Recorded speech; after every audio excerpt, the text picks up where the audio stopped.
The following program is the work of the broadcast students at the British Columbia Institute of Technology. BCIT Magazine features news stories from around the Lower Mainland, which were produced over the last week. Responsibility for the content of the show rests completely with the students and their instructors.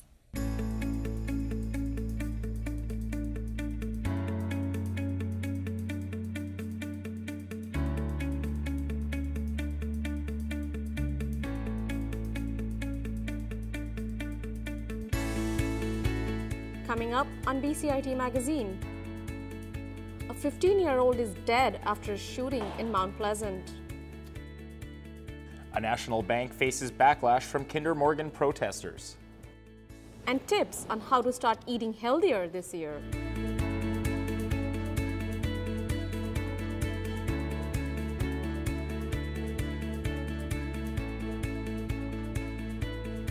Hello and welcome to BCIT Magazine. I'm Spencer Harwood. And I'm Tanushree Pillai. A young boy is dead after a shooting in Vancouver. Katie Penny has more on this story. It may not look like it now, but this busy street was the scene of a shootout Saturday night, which took the lives of a 15-year-old boy from Coquitlam and a shooter, 23-year-old Kevin Whiteside. Diners witnessed the shooting from a nearby restaurant. The young boy was shot while in a passing car. He was taken to hospital but passed away Monday night after being on life support for 3 days. The Vancouver Chief of Police says he's heartbroken about the incident. It's rare in Vancouver for an innocent victim to be caught up in this type of violence. But every time criminals decide to exchange gunfire on our streets, they endanger the lives of everybody around them. Palmer confirmed the boy was out to dinner with his family before he was caught in the crossfire. A driver in his 30s was also grazed by a bullet and treated at the scene. Police say at least 50 officers are investigating and are asking for dashcam footage from possible witnesses. Katie Penny in Vancouver for BCIT Magazine. Activists gathered at an East Vancouver cafe to raise legal defense funds for Kinder Morgan protesters. Beth Miriam has more. Locked up like castle. They're coming together for a night of poetry and music. This is a fundraiser for Raven Trust, a group that's raising funds for court challenges against Kinder Morgan pipeline. I'm really concerned about climate change like many people, and it seems like expanding fossil fuels extraction, which this pipeline expansion is designed to do, is contrary to addressing the climate crisis. The poets at the event range in age, background, and experience. A number of the poets are Indigenous. Performers here feel art is the best way to impact social change. I think it's very important. I think that actually it reaches a lot of people, more so than just regular rhetoric. I think everyone who's reading tonight just has a real strong commitment to sustainability. People obviously want to hear these voices, and that's why we see a packed house here tonight. This event raised $1,400 to go into the bank of the $600,000 Raven Trust has collected thus far against Kinder Morgan. They're doing backdoor business behind barbed wire fences, so it's time for us to occupy this. Beth Miriam in Vancouver for BCIT Magazine. We're armed with drunk. Protesters descended on the Kinder Morgan terminal in Burnaby this past weekend. But as Trevor Knapp reports, the pipeline giant wasn't the only company under fire. TD Bank at Sperling and Hastings, the scene of the latest Kinder Morgan pipeline protest. TD currently has $731 million invested in the pipeline's expansion project. Protesters want TD Bank to divest. We're seeing some people pull away now, which is really encouraging, but TD Bank, as the biggest investor, is the center of our campaign saying divest. Pipelines, no more takers, power to the people, not the bankers! Thomas Davies is one of Climate Conversion Group's members that were on hand. Davies was quick to point out what he thinks is TD's hypocrisy. And the fact that banks like TD talk a lot about having community and protecting the environment, but what they're financing and with the money that they're spending says otherwise. So we want to draw a really strong connection between these two things. No consent, no pipelines! No consent, no pipelines! No consent, no pipelines! Kinder Morgan demonstrators ended up marching all the way to Burnaby Mountain's Westridge Marine Terminal, where construction has begun. Oil-taking capacity there is now expected to triple, but that won't stop them from objecting and standing their ground, whether it be by chanting, Go!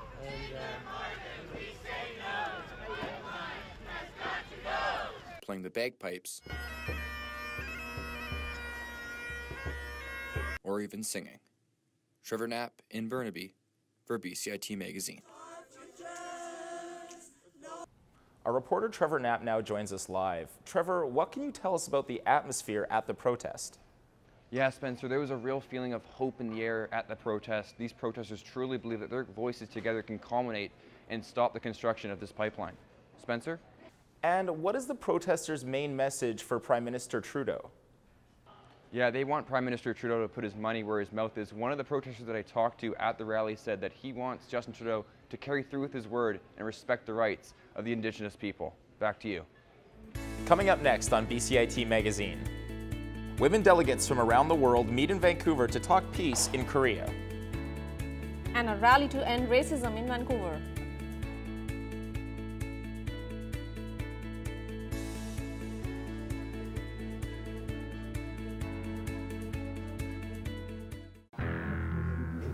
Back door to control. Zoom out just a tiny bit. Sorry, say that again? Can you zoom out a tiny bit? It's a quick 2 years. They get you in and they get you out, but you leave with so much more knowledge than you walked in. The BC Hockey League hosted the 3rd annual BCHL Showcase last weekend. The showcase also allows fans to come. The tools you learn are very valuable. You leave with a comprehensive knowledge of many of the programs that are used in everyday workforces around all the newsrooms in Vancouver.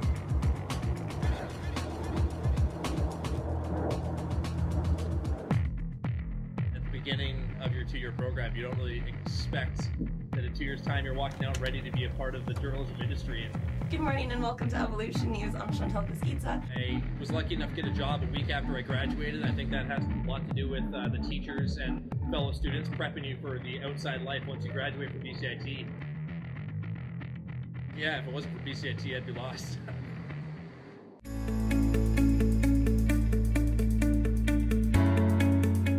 Welcome back to BCIT Magazine.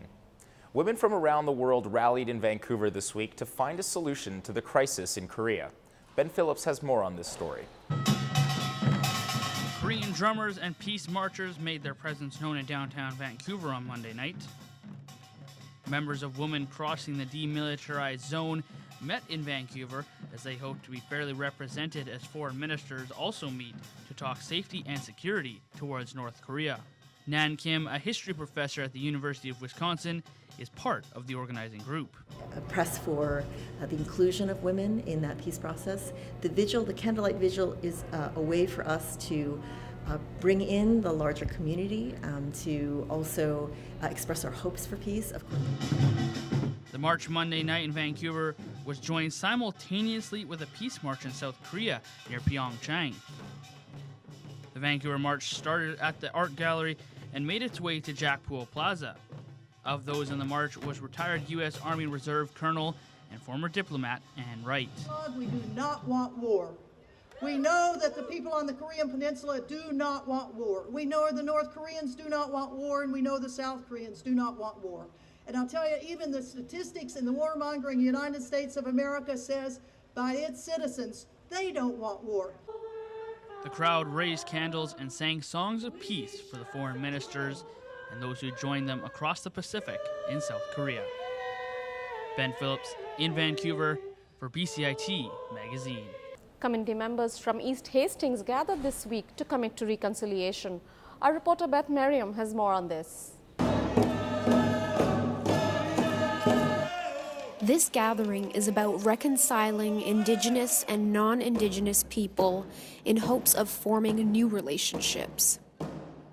It's about coming together and getting to know each other here at the Hastings Community Center. Indigenous elders and politicians celebrated Indigenous culture, but also reiterated the need to change policies and overhaul programs to fix the damage done by residential schools.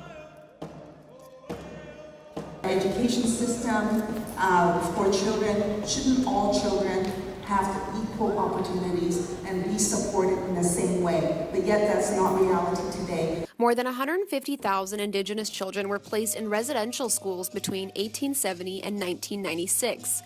More than 80,000 school children are living today.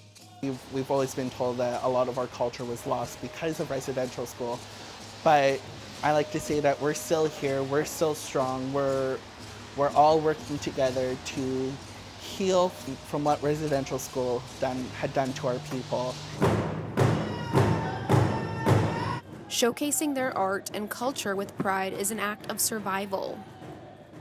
The reconciliation is a lot of just being really who you are. Residential school and everything that previously went on and what's still continuing to happen, that we are still practicing our art, our culture, our history that we've never really done. For many here, reconciliation is not just a one-day event. It's an ongoing process, a promise of inclusion and change. Beth Merriam in Vancouver for BCIT Magazine. We are joined live by our reporter Beth Merriam now.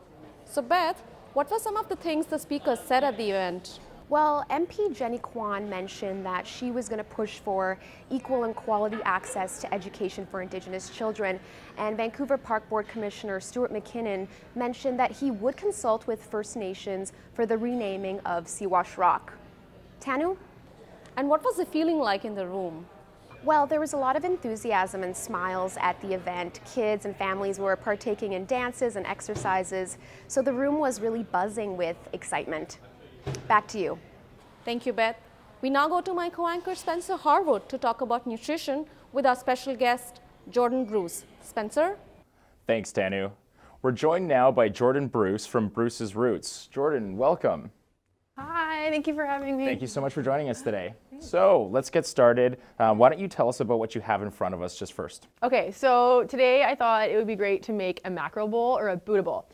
So basically, you can take whatever you have in your fridge or your pantry, and you can you make a big batch of it, keep it in the fridge so that when you get home from work, you can make something quickly, and then you just combine it. So we got our protein and our grain is quinoa, we got sweet potatoes, we have black beans, and parsley and spinach, and then you can assemble it with whatever foods you like, and you're set. You could add avocado for good fats. So you just leave that overnight in the fridge, let it set, or kind of eat it right away? I usually make like a big batch of quinoa at night, and then when I get home from work for the next few days, I have it ready to go. So why don't you walk us through kind of how you'd get one of your Buddha bowls started, and we can find out a little bit more about you. Wonderful. Yeah. Okay, so usually I start with whatever grain you want. You can use quinoa, you can use rice. Quinoa is really high in protein, so it's nice, and it's gluten-free for anyone who's gluten-free. Then I'll usually go to black beans. You could use chickpeas. Love chickpeas. What are these these seasonings right here that we're looking at? So here we have spinach. I just chopped it because I like it nice and like small versus like big leaves. We have parsley. Do you like parsley? I love parsley. Okay, do you want to add a bit of parsley? Yeah, definitely. Okay, I haven't really torn it up yet, so you can just rip it. Yeah. We have some hemp seeds, which are really high in fats, good fats, omega-3s, and some proteins. Okay. Put some of those on there. And then we have hummus. It's not hard to get plant protein, that is for sure. Huge fan of hummus. Okay. Cannot have enough. And you can, I'm kind of rushing here, but you can, make this look really pretty as well. So would you toss it up at the end or just kind of like stir it all in together? So this is like the pretty way of doing it, and you kind of keep everything separate, and then when you're about to eat it, you can just mix it up. I usually like to add some sprouts, really high in micronutrients. Lastly, if you are eating vegan, and as you said you are, what can you do to make sure that you're getting a really balanced diet and you're eating healthy for yourself? Yeah, so I like to keep it really simple. It can be kind of overwhelming. We want to make sure we're eating lots of whole foods. We want to make sure we're not overdoing it on sugar, on caffeine and coffee, and just sticking to as natural as possible. Here we have all this colorful, amazing food. There's nothing that's processed. This is going to give us energy, and we're going to feel alive, and we really need to focus maybe on if we're rushed, let's food prep instead of going through the fast food restaurant. Yeah, absolutely. Well, this looks fantastic. Thank you so much for your time today. I really appreciate you joining us. It was lovely to meet you. Thank you. And hopefully we see you again soon. Yes, thank you for having me. Thank you very much. Police are investigating after a body was found inside a burnt vehicle near Trail BC. Officers say the Honda Civic was found abandoned near Highway 72. They're treating the death as suspicious and are now asking for witnesses to contact them. Coming up on BCIT Magazine, a Vancouver journalist shines a spotlight on the opioid crisis in his new book. And a youth-led cabaret show raises funds for the LGBTQ+ community.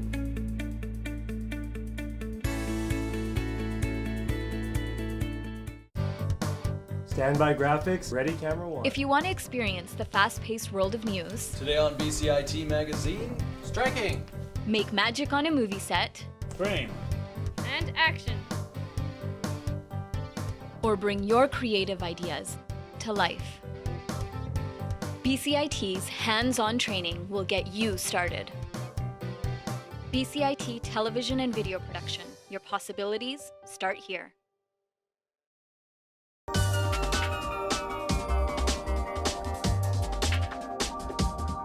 I chose BCIT because I know that all the programs are very hands-on. We have our own radio station, like it's one of the best programs that I've ever heard of. I am starting a job on Monday, so confidence is high. Honestly, I didn't think it was going to be this fun.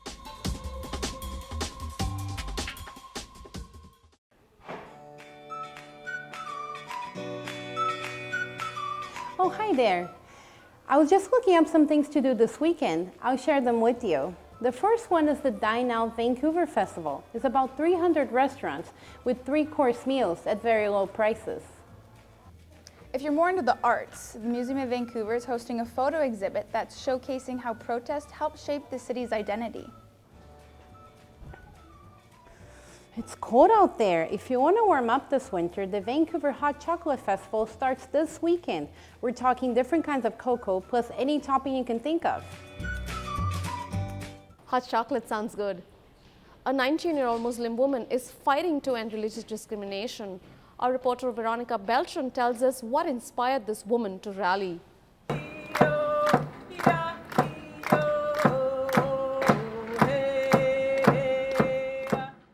Walla Zayden is 19 years old and calls Vancouver home, a city where racism is believed to not exist. But Zayden says that for her, this is not the case. Racism is real in Vancouver, especially that stereotypically Vancouver is a diverse city and racism doesn't exist. I want to get them there and to show them that, hey, it does exist and we have to stop it ourselves. Zayden says that there was a specific situation that made her snap and gave her the drive to speak out. I'm alone when facing the face of oppression. It's my sister, Najat. She's 16 years old. She says her sister was attacked on her way to a bus stop back in December. He came up to her, approached her, and he tried to pull her hijab off and told her that she's dangerous and should go back to, her country. Okay, and that just made me really angry. I felt like I had to take action. People of many ethnic backgrounds stepped up at the event to share their stories through poetry, speeches, and song. Among them, Noor Fidel, who was assaulted on transit in December and says you're never ready for it to happen to you. I always told myself, no, I'll be okay, you guys. Mom and Dad, I'll be okay. So to finally have that happen to you and to have to call your parents and tell them the thing that you've been telling me to be careful about, and I kept pushing it away my entire life, it happened tonight. Zayden currently studies journalism and says that she's inspired to succeed, so one day she can share stories like these and help make a change. Veronica Beltran in Vancouver for BCIT Magazine. An award-winning journalist is pushing for policy change in his new book on the opioid crisis. My co-anchor Tanushree Pillai has more on this story. You're always so shy, and look at you, Mr. Public Speaker. I don't mind it. This might look like your usual book signing, except the stakes are much higher. Travis Lupik has been at the front line of the fentanyl crisis as a journalist. He's now using his knowledge to help push the crisis into the spotlight and forcing health officials to act. Lupik's book, Fighting for Space, takes a look into Vancouver's drug crisis in the 90s. What drug users are saying needs to happen today is they're suggesting a more complicated solution than what was done in the 90s. Largely, they're suggesting decriminalization of all illicit drugs and then going even a step further and legalizing, which means regulation and supply controlled by the government. It sounds scary, it sounds radical, and it is radical, but the problem, fentanyl, is radical. And so, if fentanyl changed the game, then we need to completely change our response. According to the BC Coroner's Service, there were more than 1,200 overdose deaths between January and October 2017. At the book signing, Lupik spoke to frontline workers and the public about how policymakers need to listen to drug users. He was joined by downtown East Side activist Ann Livingston. For her, the gap between rich and poor is a huge part of the problem. I think it's about inequity. The issues that make the inequality that cause people to die from drug use are the same things that are causing all of the other misery within our community. Removing the criminal connection to drugs is just one solution, Lupik says. With Fighting for Space, he wants to continue pushing policymakers to rethink their war on drugs. Tanushri Pillai in Vancouver for BCIT Magazine. 3 local playwrights are bringing their activism to the stage. My co-anchor Spencer Harwood has more from the Fire Hall Arts Center here. Stop the pipelines. Then what?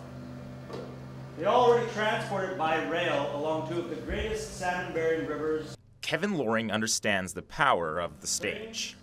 The theater offers an opportunity for people who maybe don't agree to sit together and to have these issues brought before them. As the first artistic director for Indigenous theater at the National Arts Centre in Ottawa, Loring knows his words carry the power to connect with the audience. What theater does that protesting or other forms of activism may not be able to accomplish in the same way is that we take you along a story. So we have a way of impacting, I think, our audience in an emotional level, an intellectual level, and in a personal way because we're all sitting in a room together. Loring, Sebastian Archibald, and Quilemia Sparrow wrote and star in the play which explores the dissenting opinions around pipelines and fossil fuels on the West Coast. But unlike other plays, the second act doesn't follow a script.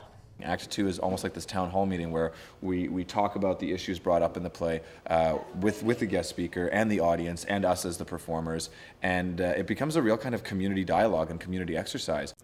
The 3 actors all bring a different perspective and persona to the stage, which Archibald thinks is critical to the message of the play. The biggest thing I think with any kind of activism is you have to talk to people, and you have to listen to people, and you have to figure out a way where we can get on side and work together to move forward. The audience engaged with director Chelsea Haberlin and Ben West from Tanker Free, BC after the quick intermission. The play runs at the Fire Hall Arts Centre in East Vancouver until January 20th. Spencer Harwood in Vancouver for BCIT Magazine. It made me realize how powerful we can be together. A group of students in North Vancouver has raised funds for a charity to help queer immigrants settle into their new lives in Canada. Twyla Amato has more on this meaningful night.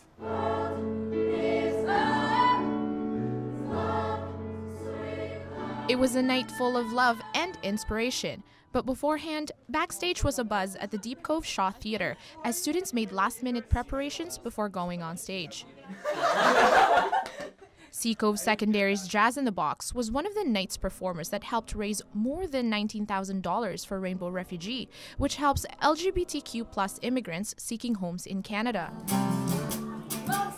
Some performers were eager to be allies, while others, like Sophie, have a special connection to the LGBTQ+ community.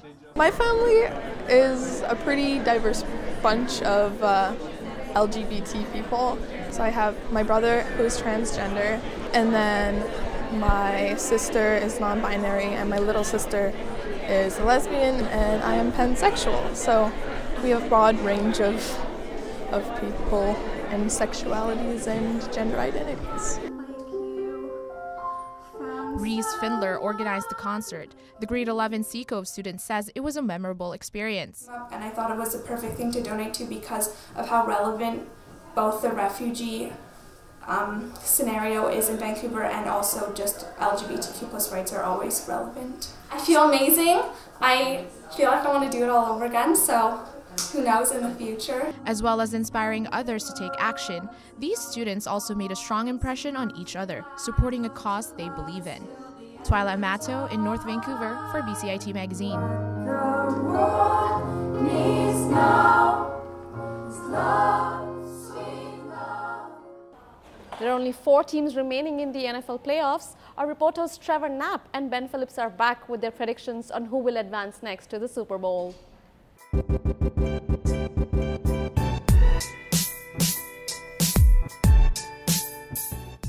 Thank you, Tanu. Yes, sir. Trevor Knapp, Ben Phillips were here at BCIT's Burnaby campus. And Ben, we were just coming off just an absolutely crazy NFL divisional round. It was nuts. I don't even know where to begin. You know, I think the best place to start, your call, Jacksonville beating the Pittsburgh Steelers. I thought Ben Roethlisberger was a shoo-in. Not only did the Jags beat the Steelers, but that was a mugging in the first half. I mean, Ben Roethlisberger got some late touchdowns there to make the score look a little bit better. The other game that maybe was a bit more of a surprise, Nick Foles coming through and beating the Atlanta Falcons. Philadelphia will play Minnesota. Yeah, I call it Foles' goal. That was a fluke of a game. Are you kidding me? Atlanta played terribly. Julio Jones, what are you doing on that last play, man? The rollout by Matt Ryan and Julio Jones doesn't even come down with it. Are you kidding me? Minnesota, this team is destined. The last game, Case Keenum just throws it up. Last play, Stephon Diggs comes down with it. This team, meant to be, Ben. The Vikings are going to beat Nick Foles. Are you kidding me? Not even close. It might be a blowout in Minnesota. That one I can agree with. The one I can't agree with you think Jacksonville's going to beat the Patriots? The Jaguars, they're not the kind of offense that can play when they're down, but they will never be down in this game. The Jaguars will never be losing in this game. They will lead the Patriots pretty healthily into the halftime. Patriots will make a last-ditch effort. Psycho Tom, not your year, buddy. Blake Bortles is going to the Super Bowl. No, Fournette, he had a bit of an ankle injury at the start of the game against the Steelers. He also had a minor car accident this week. I think that's going to throw him off. Their run game is not going to be able to support them. They're not going to be able to beat the Patriots. The Patriots are going back. They're going to defend their Super Bowl, and I think they're potentially going to win the Super Bowl. Can't wait. Next up, Super Bowl predictions next week. If you have any questions regarding the show, you can contact us at bcit.com or bcitbroadcastnews.ca. Thank you for watching our show. I'm Tanushree Pillai. And I'm Spencer Harwood. We leave you now with another look at the Korean Peace March.